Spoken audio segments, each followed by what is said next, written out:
दोस्तों आज हम बात करने वाले लॉरस लैब के बारे में। करंटली ये स्टॉक लगभग 397 की रेंज में चल रहा है। आज के दिन ये लगभग 6.34% भाग चुका है। आप देख सकते हैं पिछले एक हफ्ते में ये स्टॉक ने यहाँ पे लगभग 14.36% का यहाँ पे रिटर्न दिया हुआ है। ये स्टॉक ने लगभग अक्टूबर के मंथ में जो है स्टॉक को स्प्लिट किया था, स्टॉक स्प्लिट हुआ था यहाँ पे। उसके बाद से ये स्टॉक में काफी ज्यादा गिरावट दिखाई दी। उस थोड़े टाइम के बाद ये स्टॉक वापस चढ़ना शुरू हुआ, जैसे कि नॉर्मल ट्रेंड होता है मार्केट का, अप एंड डाउन। बट जब से ये स्टॉक स्प्लिट के बाद चढ़ना शुरू हुआ है, इसने कुछ खास यहाँ पे रिटर्न नहीं दिए है। यहाँ पे ये ऑलमोस्ट साइड ट्रेंड पे चलता हुआ दिखाई दे रहा है। बट आज के दिन यहाँ पे एक ब्रेकआउट आते हुए दिख रहा है। आज के दिन ये स्टॉक ने जो है इसका 400 तक का लेवल जो है इसको क्रॉस कर दिया था और क्लोज होते होते लगभग 397 पे क्लोज हुआ है। फार्मा सेक्टर की काफी बढ़िया अपकमिंग कंपनी है, काफी ज्यादा वेल डाइवर्सिफाइड कंपनी है। इनकी कैपेसिटी जो है आने वाले टाइम पे डबल होने वाली है। इनके फाइनेंशियल्स भी क्वार्टर ऑन क्वार्टर काफी ज्यादा सुधर गए एज कम्पेयर टू इनके प्रीवियस ईयर्स। ये स्टॉक जब लगभग 200 के रेंज में था तब मैंने सजेस्ट किया था कि यहाँ पे जो है बाइंग कर सकते हैं, स्टॉक अच्छा है, आगे जाके अच्छी रिटर्न दे सकता है। और आप यहाँ पे देख सकते हैं हार्डली एक साल के अंदर ये स्टॉक ने लगभग 406% का रिटर्न दिया हुआ है। सो आज की वीडियो में हम स्टॉक के फाइनेंशियल्स, फंडामेंटल्स, फ्यूचर में कैसा लग रहा है ये स्टॉक, साथ ही साथ करंट बाइंग पॉइंट कैसा रहेगा स्टॉक के लिए,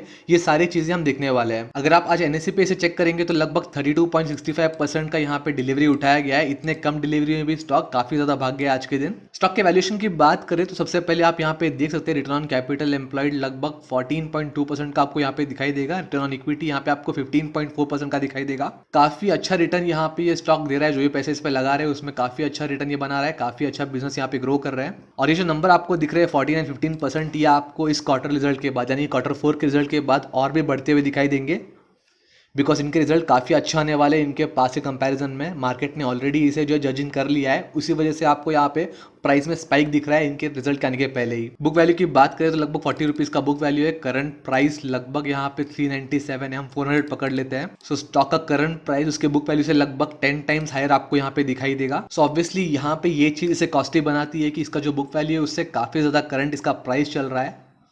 बट अगेन ये टोटल नेगेटिव पॉइंट तो इसे कह नहीं सकते, बिकॉज जो भी अच्छे स्टॉक होते हैं उनका वैल्यूएशन ऐसे ही होता है, उसकी बुक वैल्यू कम होती है बट करंट प्राइस उसकी बुक वैल्यू से काफ़ी हायर होती है। बिकॉज लोग यहाँ पे हायर प्राइस भी इन स्टॉक को पे करने के लिए रेडी होते हैं, बिकॉज स्टॉक का परफॉर्मेंस ऐसा होता है, स्टॉक के रिटर्न इतने अच्छे होते हैं कि इनके बुक वैल्यू और करंट प्राइस के बीच में भले डिफरेंस ज़्यादा हो, स्टिल लोग जो है इस चीज़ में हिचकिचाते नहीं है। अगर प्राइस टू अर्निंग की बात करें तो सेम डिफरेंस आपको यहाँ पे भी दिखाई देगा। काफ़ी बड़ा डिफरेंस है, लगभग 26.7 टाइम का डिफरेंस है स्टॉक के प्राइस और अर्निंग के बीच में। अगर मार्केट कैपिटलाइजेशन की बात करें तो लगभग 21,293 करोड़ का इनका मार्केट कैपिटलाइजेशन है। पिछले साल तक ये जो है स्मॉल कैप कंपनी थी, माइक्रो कैप कंपनी थी कह सकते हैं। बट बस एक साल में इसके प्राइजेस में काफ़ी ज़्यादा जंप आने की वजह से, प्राइजेस काफ़ी ज़्यादा बढ़ने की वजह से ये स्टॉक जो है यहाँ पे मिड कैप कंपनी में एड ऑन हो चुकी है। अगर ऐसी प्रोग्रेस करती रही तो जल्दी ही यहाँ पे इसे लार्ज कैप कंपनी भी बनते हुए देखने लगेगी। अगर बात करें फाइनेंशियल्स की तो यहाँ पे नंबर्स आपके सामने हैं। आप देख सकते हैं दिसंबर जो लेटेस्ट क्वार्टर इनके रिजल्ट यहाँ पे लगे हुए हैं।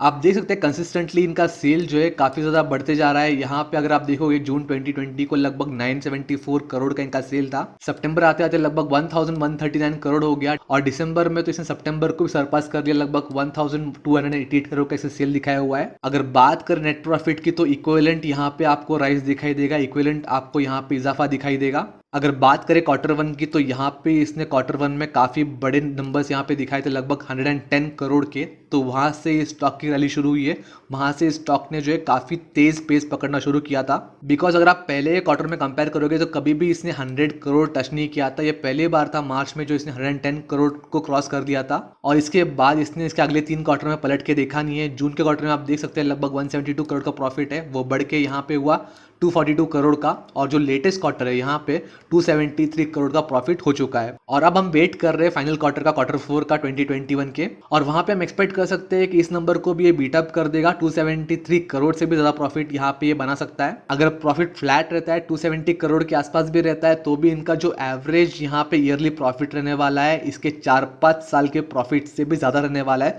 बस इस एक साल का प्रॉफिट। सो ओवरऑल कंपनी के प्रॉस्पेक्ट्स काफी अच्छे हैं, नंबर्स काफी अच्छे, फाइनेंशियल स्ट्रांग होते जा रहे हैं और उसी वजह से यहाँ पे ये स्टॉक भागते हुए दिखाई दे रहा है, ब्रेकआउट दे रहा है। बिकॉज रिजल्ट पास आ चुके हैं, अप्रैल एंड या नेक्स्ट मंथ के स्टार्टिंग वीक में यहाँ पे रिजल्ट आ सकते हैं। उसके पहले ही यहाँ पे जो है रैली शुरू हो गई है। तो अक्सर ऐसे ही होता है, भले अच्छा रिजल्ट एक कंपनी देता है बट रिजल्ट के बाद कंपनी में थोड़ा करेक्शन शुरू होता है। बिकॉज ऑपरेटर्स जो है रिजल्ट आने के पहले ही वो नंबर्स स्टॉक में एडिंग कर लेते हैं, स्टॉक को ऊपर लेके जाते हैं और जैसे रिजल्ट अच्छा आता है, लोगों को कॉन्फिडेंस आता है कि स्टॉक बढ़ रहा है, रिजल्ट अच्छा है, उस वजह से बढ़ रहा है, तो लोग एंट्री लेना शुरू करते हैं हायर रेंज में, चढ़ते हुए शेयर में। तो वहाँ पे जो है डाउनफॉल शुरू होता है। हमने पहले के 3 क्वार्टर में भी ऐसे ही देखा था। ये स्टॉक ने भले रिजल्ट अच्छे दिए हो, बट रिजल्ट के बाद ये स्टॉक में जो है हल्का सा कंसोलिडेशन आता है, वापस अगले क्वार्टर में जो है बढ़ना शुरू करता है और पहले से ही बड़ा हाइक बनाता है।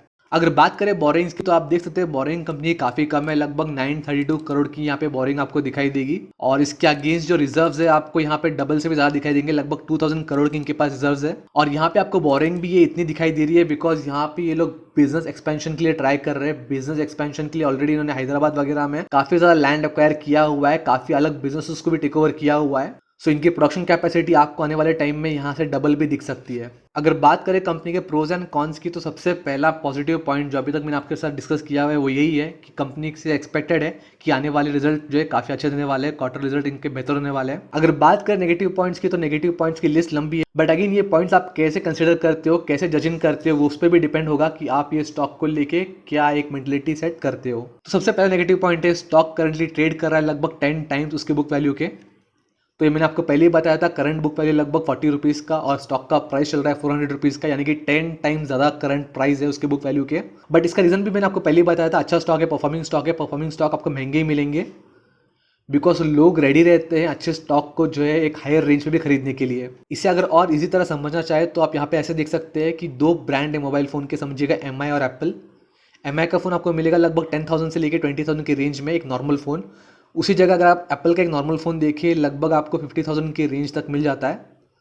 दोनों में प्राइस डिफरेंस है, स्टिल कुछ लोग जो है एप्पल को चुनते हैं बिकॉज वहाँ पे फीचर्स, वहाँ पे उसकी टेक्निकलिटी, वहाँ पे ब्रांड वैल्यू, काफ़ी चीज़ें वहाँ पे इन्वॉल्व होती है।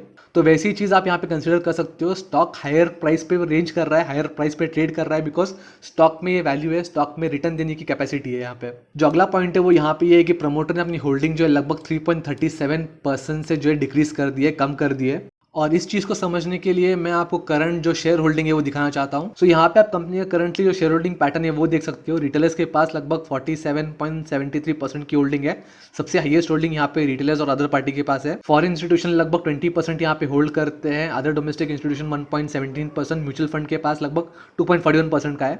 जो सेकंड हाईएस्ट होल्डिंग है पब्लिक के बाद वो है प्रमोटर के पास, लगभग यहाँ पे 28% की होल्डिंग है प्रमोटर के पास। और उसमें से अगर आप देखो यहाँ पे येलो हाईलाइटेड जो पोर्शन है यहाँ पे 4% का इसमें से प्लेज आपको दिखाई देगा, यानी कि प्रमोटर के पास जितनी होल्डिंग है उसमें से 4% यहाँ पे जो है गिरवी रखी हुई है, प्लेज को दिए हुए है। ये परसेंटेज पहले 10% था, वो कम करते करते 4% पे लेके आया है। और प्रमोटर ने अपने 3% के स्टेक इसीलिए बेचे ताकि ये जो प्लेज शेयर है वो रिलीज कर सके। ऑलरेडी इन्होंने अपना जो क्लैरिफिकेशन है ये दे दिया है। और बीच में स्टॉक में हल्की सी करेक्शन भी आई थी इसी वजह से, बट उसके बाद स्टॉक काफ़ी ज़्यादा चढ़ गया है बिकॉज उन्होंने क्लैरिफिकेशन कंप्लीटली दे दिया था। उन्हें ये जो है प्लेज पूरी तरह निकालने थे, उस वजह से यहाँ पे इन्होंने अपने शेयर जो है थोड़े कम कर दिए ताकि जो प्लेज शेयर है उसे अनप्लेज कर सके, जो यहाँ पे लोन पे गिरवी पे दिए हुए हैं उसे वापस ले सके। अगर कंपनी का रिटर्न ऑन इक्विटी देखें तो आपको 11.32% का दिखाई देगा, जो कि काफ़ी कम है। बट ये अगेन आपको कंसिडर करना है 3 साल का डेटा है, पिछले 1 साल का नहीं है। पिछले 1 साल का हमने जैसे देखा 15% का है, आगे और बढ़ सकता है। बट अगर आप पिछले 3 साल से कंपेयर करोगे तो काफ़ी कम है। उसका रीज़न भी ये है बिकॉज ये कोरोना से पहले इस मेडिकल सेक्टर में इतना डिमांड नहीं था, फार्मा में इतना डिमांड नहीं था, और उस वजह से यहाँ पे इतने रिटर्न्स भी नहीं आ रहे थे, इतना पैसा भी नहीं बना पा रहा था बिजनेस। और उसी वजह से आपको यहाँ पे 3 साल के डेटा में थोड़ी सी जो है हल्की वीकनेस दिखाई दे रही है। और जो आखिरी पॉइंट है, मुझे नहीं लग रहा ज़्यादा बॉदर करना चाहिए किसी को, यहाँ पे ये है कि इनका डिविडेंड पे आउट काफ़ी कम है। ये डिविडेंड पेइंग कंपनी नहीं है, डिविडेंड काफ़ी कम देती है। और उसका भी रीज़न ये है क्योंकि ये लोग जो भी पैसे कमाते हैं ये यहाँ पे पब्लिक में डिस्ट्रीब्यूट करने से ज़्यादा यहाँ पे कंपनी पे री इन्वेस्ट कर रहे हैं, कंपनी को एक्सपांड करने के लिए, कंपनी की यहाँ पे प्रोडक्शन बढ़ाने के लिए, प्रॉफिटेबिलिटी बढ़ाने के लिए यूज़ कर रहे हैं। सो इंटर्न आपको जो डिविडेंड से पे आउट मिलता है 5% का, 6% का, PSU स्टॉक में जाओगे तो आपको जो 8% तक का ही मिल जाएगा डिविडेंड यील्ड। बट ये कंपनी आपको जो है स्टॉक में रिटर्न बना के दे रही है 15% का, 30% का। आपने अगर 1 साल का डेटा जैसे आपने देखा था 400% तक का रिटर्न बना के दे रही है। तो उस केस में अगर डिविडेंड नहीं भी देती है, अगर वो अच्छा डिविडेंड पैसों का इस्तेमाल कर रही है इतने अच्छे रिटर्न देने के लिए, तो I think that is fair enough. अगर टेक्निकल चार्ट में से पढ़ना चाहे तो आप यहाँ पे RSI देख सकते हैं। इतने ज़्यादा बढ़ने के बाद भी करंट RSI चल रहा है लगभग 67 के रेंज में। काफ़ी बड़ा रूम है इसके पास ओवरबॉट जोन में जाने के पहले, बट स्टिल हम अगर पहले का देखें, हिस्ट्री देखें, तो ये जब भी यहाँ पे 70 के रेंज में आता है यहाँ पे करेक्शन शुरू हो जाता है। तो वो एक बात आप कंसिडर कर सकते हैं कि ये रेंज इसके लिए थोड़ा सा हायर रेंज दिख रहा है। जब भी इस रेंज को ये टच करता है थोड़ा सा हल्का फुल्का करेक्शन तो इसमें आता ही है। अगर बॉलिंजर बैंड में से दिखना चाहे तो काफ़ी टाइम से बैंड के अंदर ही था, एक ही रेंज में जो ऊपर नीचे चलते जा रहा था, जिगजैग चलते जा रहा था। और यहाँ पे लगभग पिछले 6 ट्रेडिंग सेशन में इसने एक ब्रेकआउट देना शुरू किया है। काफ़ी तेज़ ब्रेकआउट था आज का, वॉल्यूम भी काफ़ी ज़्यादा था और कैंडल भी आपको काफ़ी बड़ी दिखाई दे रही है। लगभग 7-8% की कैंडल यहाँ पे आपको दिखाई देगी। ये स्टॉक जो है आज लगभग यहाँ पे 402 क्रॉस कर चुका था, टच कर चुका था, बट वापस करेक्ट आते आते लगभग 400 के नीचे बंद हुआ है, लगभग 397 पे। सो ओवरऑल समराइज करो तो स्टॉक काफ़ी अच्छा है। जिन्होंने भी इसे पहले खरीदा हुआ है उन्हें होल्ड ही करना चाहिए। बिलीव फ्यूचर में काफ़ी अच्छा रिटर्न दे सकता है। अगर कोई स्विंग ट्रेडिंग के हिसाब से यहाँ पे एंट्री लेना चाहता है तो आई बिलीव यहाँ पे एक रिस्क ले सकता है, बट अगेन मार्केट ओपन होने के बाद अगर यहाँ पे थोड़ी भी बढ़त दिख रही है तो आप जो है क्विक एंट्री एग्जिट ले सकते हैं। एक बड़ा रिटर्न तो एक्सपेक्ट नहीं कर सकते शॉर्ट टर्म में, बट ओवरऑल मेरे सारे वीडियोस में मैं लॉन्ग टर्म इन्वेस्टिंग पे ही फोकस करता हूँ और उसी बेसिस पे यहाँ पे स्टडी करता हूँ। सोर्स पैरामीटर में स्टॉक काफ़ी अच्छा फिट होता है। यहाँ पे फंडामेंटल्स फाइनेंशियल सारे स्ट्रॉन्ग है, कंपनी के पास जो है आगे पोटेंशियल ज़्यादा है बढ़ने का। सो जब भी ये स्टॉक डिप में या करेक्शन में मिलता है आप यहाँ पे कंसिडर कर सकते हैं इसे बाइंग करना, आपके पोर्टफोलियो में रख सकते हैं, वॉचलिस्ट में रख सकते हैं, स्टडी कर सकते हैं। सो गाइस आज के वीडियो में बस इतना ही। मैं आपसे अगले वीडियो में जल्दी मिलूंगा, तब तक के लिए गुड बाय।